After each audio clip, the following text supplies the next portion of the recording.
नमः शिवाय। नमस्कार, मैं हूं एस कुमार, अंक विज्ञान विशेषज्ञ। यूट्यूब के इस चैनल में आपका स्वागत है। आप सभी का हार्दिक अभिनंदन है। भस्मासुर जिंदा है। जी हाँ, भस्मासुर जिंदा है। जब तक ये सृष्टि रहेगी, भस्मासुर राग बनकर भी समय समय पर उसे जो वरदान देवों के देव महादेव से मिला था, जिनके भी शीश पर हाथ रख दोगे वह भस्म हो जाएगा। यही वो वरदान धरती लोक पर युगों युगोपरांत आज भी फलित होता है और जब तक यह सृष्टि रहेगी फलित होता ही रहेगा। कैसे, इसे मैं आगे बताऊंगा। अब तक आपने 4 एपिसोड में जन्म 16 अगस्त 1968 अर्थात अंक 16 इक्वल टू अंक 7 अर्थात केतु शरीर के अंदर आत्मा के रूप में कैसे और क्यों विद्यमान रहकर सकारात्मक या नकारात्मक रूप में जो जो कार्य किया या हुआ, वह सब इन 4 एपिसोड में मानव के शरीर के अंदर केतु के रूप स्वरूप को आपने जाना, समझा। अंक 16 इक्वल टू अंक 7 अर्थात केतु, यह विश्व का सबसे बड़ा अचंभित कर देने वाला विश्लेषण है। इस विश्लेषण को समझने की आवश्यकता है। आत्मा और शरीर दो अलग अलग विषय है। अगर दूसरी आत्मा शरीर में प्रवेश कर गया तो उसे निकालना इतना आसान नहीं होता। ईश्वर के शरण में जाना ही पड़ता है। बजरंग बली हनुमान जी के शरण में जाना ही पड़ता है, तब शरीर में प्रवेश किया हुआ दूषित आत्मा शरीर से बाहर आता है, वरना सारी उम्र उस शरीर को कष्ट सहना पड़ सकता है। जब तक कि शरीर जर्जर नहीं हो जाता, तब खुद स्वेच्छा से वह दूषित आत्मा शरीर छोड़कर पुनः वापस ब्रह्मांड के शून्य में जाकर लटक जाता है, पुनः दूसरे शरीर की तलाश में। यह एक ऐसा रहस्य है जिसे समझना इतना आसान नहीं है। यहां पर फिर आपको समझना पड़ेगा, केतु अर्थात अंक 16 इक्वल टू अंक 7 जहां अध्यात्मवाद का घोतक है, तो वहीं केतु अपने ही विनाश लीला का भी घोतक है। विशेष तौर से अंक 16 इक्वल टू अंक 7 अपने सकारात्मक ऊर्जा के द्वारा जिन भी व्यक्ति विशेष को जो भी बोल देगा या बोल देता है, वह सकारात्मक फलित हो जाता है, चाहे उसकी भावना स्वतः के लिए ही क्यों ना हो। लेकिन जब नकारात्मक ऊर्जा के प्रभाव होने से केतु प्रधान जातक चाहे दूसरों के लिए या फिर चाहे खुद के लिए जैसा भी बोल देता है, वह फलित होता ही होता है। वह पत्थर की लकीर बन जाता है। पत्थर की लकीर है, क्योंकि केतु अमृत पान करने की वजह से साधना तपस्या कर अध्यात्म के द्वारा ऊर्जा को प्राप्त किया, तो वहीं दूसरी तरफ केतु को सांप का पूज कहा गया है और सांप पाताल लोक में निवास करने की वजह से नकारात्मक ऊर्जा का प्रभाव होते रहता है, क्योंकि पाताल लोक दैत्य गुरु शुक्राचार्य के अधीन है। चूंकि केतु अर्थात अंक 7 का शरीर खंडित होने की वजह से अलगाववाद को भी जन्म देता है। केतु का आकार ही खंडित है। झूठ, छल, फरेब, धोखा की बुनियाद पर जब नकारात्मक ऊर्जा अपने चरम सीमा पर जाकर अपना प्रभाव जमाता है, तब व्यक्ति की बुनियाद ही झूठ के नींव पर टिक जाता है। व्यक्ति हर बात को झूठ के तराजू पर ही तौलता है। चूंकि केतु खंडित है, इसलिए केतु प्रधान जातक को अपने जीवन में दोनों पहलू के स्वाद चखने को मिलता है। सकारात्मक पहलू के ऊर्जा के द्वारा व्यक्ति जनमानस के मन में देव तुल्य हो जाता है। वहीं नकारात्मक ऊर्जा के द्वारा केतु प्रधान जातक झूठ, फरेब, छल, धोखा के दुनिया का बेताज बादशाह बन जाता है। यही अरविंद केजरीवाल, जिनका जन्म 16 अगस्त 1968 है, इनके साथ यही हो रहा है। यह खुद अपने लिए भस्मासुर बनकर अपने जीवन लीला को भस्म कर रहा है या करने जा रहा है। जिस भी तरह के बीमारी की भविष्यवाणी करेगा या कर रहा है, वह स्वतः ही फलित होकर अरविंद केजरीवाल उस बीमारी का शिकार होकर अपने शरीर को भस्म करने लग जाएगा। यही आपको देखने के लिए मिल सकता है या मिल भी रहा है। अरविंद केजरीवाल का समय नकारात्मक पहलू को दर्शा रहा है। अर्थात अरविंद केजरीवाल ने खुद कहा है, 2 जून के बाद जब जेल जाऊंगा फिर पता नहीं कब लौटूंगा। अर्थात अरविंद केजरीवाल अपने बारे में ही भविष्यवाणियां करती। अरविंद केजरीवाल के द्वारा स्वयं जिन जिन मंत्री के लिए जैसा भी बोला, ठीक वैसा ही फलित हो गया। खुद के लिए भी कहा, अब मुझे भी जेल में डाल देंगे। अरविंद केजरीवाल खुद सलाखों के पीछे चला गया। सबसे बड़ी बात, कुदरत का करिश्मा। अरविंद केजरीवाल का फोटो सलाखों के पीछे का प्रदर्शित किया गया है जनमानस में।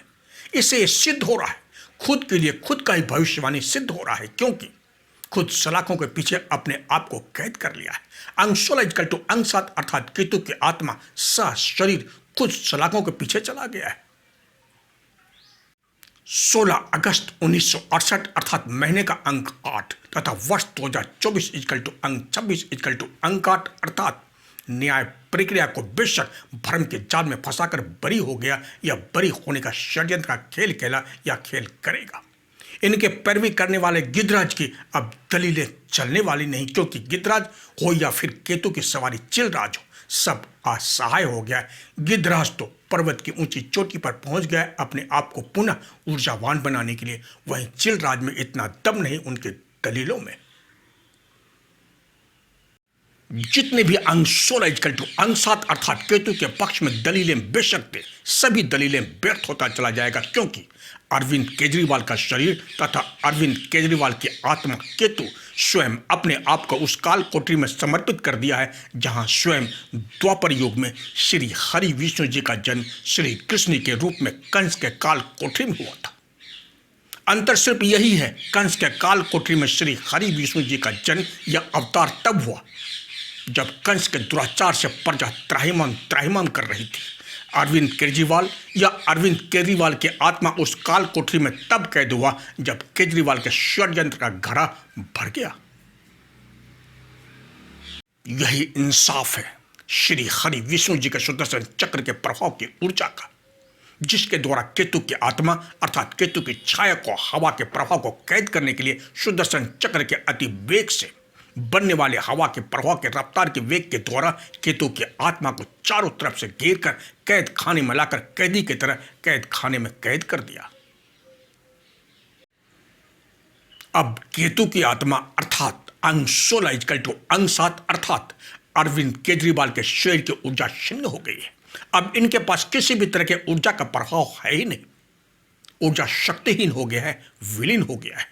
केजरीवाल की आत्मा असहाय होकर कैद खाने में कैद हो गया है, लेकिन यह भी सत्य है चूंकि अंग 16 इक्वल टू अंग 7 झूठ की नींव पर ही इसका जन्म हुआ है, जबकि पूरे विश्व के जगत को मालूम हो गया है अंग 16 इक्वल टू अंग 7 के सभी दलीलें झूठ के नींव पर आधारित है। इसी को कहते हैं भस्मासुर खुद अपने आप का शिकार हो गया। यहां पर यह भी स्पष्ट कर देना चाहता हूं, सन 2024 इक्वल टू अंक 26 इक्वल टू अंक 8 अर्थात न्याय प्रक्रिया अर्थात कर्म फलदाता के नीच ऊर्जा को दर्शाता है। इसलिए वर्ष 2024 में न्याय प्रक्रिया के तहत जितने भी निर्णायक कदम उठाए जाएंगे वह सब विरोधाभास से परिपूर्ण ही होगा। यही कारण है सुदर्शन चक्र के वेग को आना पड़ा। अंग 16 इक्वल टू अंग 7 अर्थात केतु हवा है। यहां पर स्पष्ट कर देना चाहता हूं, हवा का मतलब वायु से तात्पर्य नहीं है, क्योंकि केतु हवा है, छाया है, धुआं है, व्यक्ति विशेष नहीं। यही कारण है इसके षड्यंत्र का कोई सबूत नहीं, कोई पदचाप के निशान नहीं। हवा के रूप को पहचानना होगा। जिन जिन व्यक्ति विशेष को हवा का झोंका लगा वही व्यक्ति विशेष खुद बताएगा हवा का झोंका किस दिशा से आया है और किस दिशा में चला गया। जब हवा का झोंका लगा तब उस व्यक्ति विशेष को क्या महसूस हुआ, यही सब व्यक्ति प्रत्यक्ष रूप में गवाह के रूप में सब बताएगा। अंग 16 इक्वल टू अंग 7 अर्थात केतु अर्थात अरविंद केजरीवाल के चाल के रहस्य को। वैसे भी केतु बोतल में बंद हो चुका है, कैद खाने में अपने आप को आत्मसमर्पण कर चुका है, लेकिन कोशिश जारी रखेगा कैद खाने से बाहर निकलने के लिए। जिस तरह कंस के कैद खाने से श्री हरि विष्णु जी के अवतार श्री कृष्ण जी सभी पहरेदारों को माया जाल में भ्रमित कर कंस के कैद खाने से बाहर आने में सक्षम हो गए थे। ठीक उसी तरह अंग 16 इक्वल टू अंग 7 अर्थात केतु की आत्मा भी बंद बोतल से बाहर निकलने के लिए भ्रम के जाल को फैलाकर न्याय प्रक्रिया के आंख में धूल झोंककर बाहर आ सकता है। अगर ऐसा हो गया तो फिर लाख कोशिश करने के बाद भी बोतल में बंद नहीं होगा, कैद खाने में बंद नहीं होगा, बाहर आकर उपद्रव मचाना शुरू कर देगा। चूंकि केतु भ्रम का कारक ग्रह है, एक बार जनता को भ्रम के जाल में फंसाकर भ्रमित करके फिर राज सिंहासन पर विराजमान हो सकता है। अगर ऐसा हो गया तो फिर कुछ नहीं हो सकता, क्योंकि अंग 16 इक्वल टू अंग 7 अर्थात केतु अर्थात अरविंद केजरीवाल की ताकती सत्ता है, राज सिंहासन पर विराजमान होना है। केतु के नकारात्मक ऊर्जा का उद्देश्य यही है। अंग 16 इजकल टू अंग 7 अर्थात केतु, यह विश्व का सबसे बड़ा अचंभित कर देने वाला विश्लेषण है। इस विश्लेषण को समझने की आवश्यकता है। आत्मा और शरीर दो अलग अलग विषय है। अगर दूषित आत्मा शरीर में प्रवेश कर गया तो उसे निकालना इतना आसान नहीं होता। ईश्वर के शरण में जाना ही पड़ता है। बजरंग बली हनुमान जी के शरण में जाना ही पड़ता है। तब शरीर में प्रवेश किया हुआ दूषित आत्मा शरीर से बाहर आता है, वरना सारी उम्र उस शरीर को कष्ट सहना पड़ सकता है।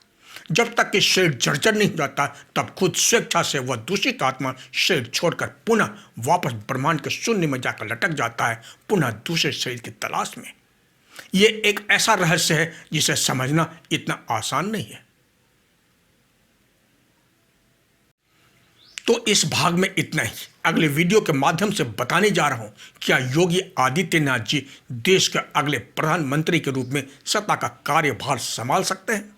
सबसे सटीक विश्लेषण के साथ अपने शब्द को यहीं विराम देता हूं।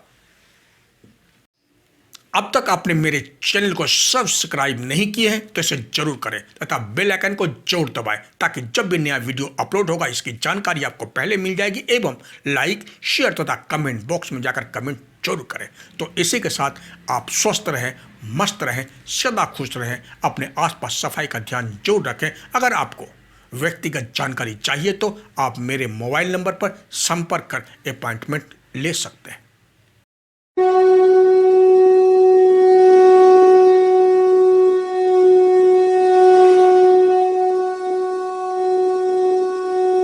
तब तक के लिए जय हिंद, जय भारत।